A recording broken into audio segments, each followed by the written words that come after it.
Hospitals లో gyms, కసరత్తుల treatments. పూర్తి వివరాలకు చదవండి రేపటి సాక్షి దినపత్రిక. సిద్దిపేట జిల్లా కొమరవెల్లి మండలం గురవన్నపేట గ్రామంలో దారుణం చోటు చేసుకుంది.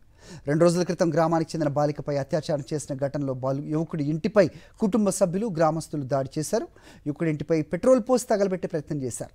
యువకుడికి చెందిన వాహనాలపై దాడి చేసి వాహనాల అద్దాలు ధ్వంసం చేశారు. పోలీసులు నచ్చజెప్పే ప్రయత్నం చేసినప్పటికీ పరిస్థితి ఉద్రిక్తంగా మారడంతో గ్రామస్తులను చెదరగొట్టారు పోలీసులు.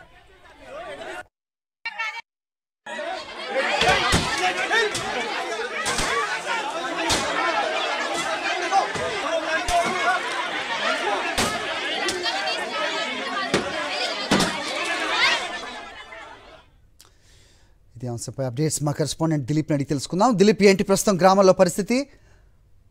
రేప్ చేసిన అతను ఎక్కడున్నాడు? పోలీసుల అదుపులోనే ఉన్నట్టుగా అయితే తెలుస్తోంది. సమాచారం ఏంటి?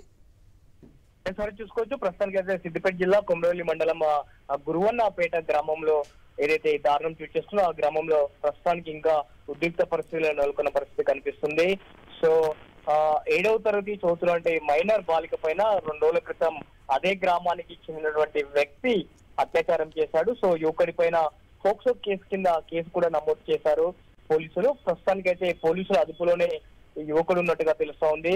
సో గ్రామానికి చెందిన బాలిక పైన ఈ యొక్క అత్యాచారం జరగడంతో సో గ్రామానికి చెందినటువంటి గ్రామస్తులందరూ కూడా కోపోద్రిక్తులయ్యారు. సో గ్రామంలో ఒక్కసారిగా ఉద్రిక్త పరిస్థితి నెలకొంది. యువకుడి ఇంటి పైన పెట్రోల్ పోసి తగలబెట్టే ప్రయత్నం చేశారు గ్రామస్తులందరూ.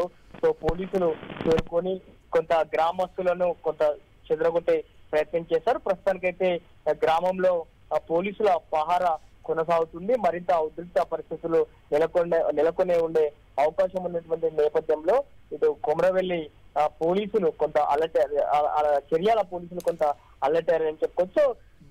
ఘటనకు సంబంధించి దర్యాప్తు కొనసాగుతున్న పరిస్థితి కనిపిస్తుంది. ఓకే దిలీప్.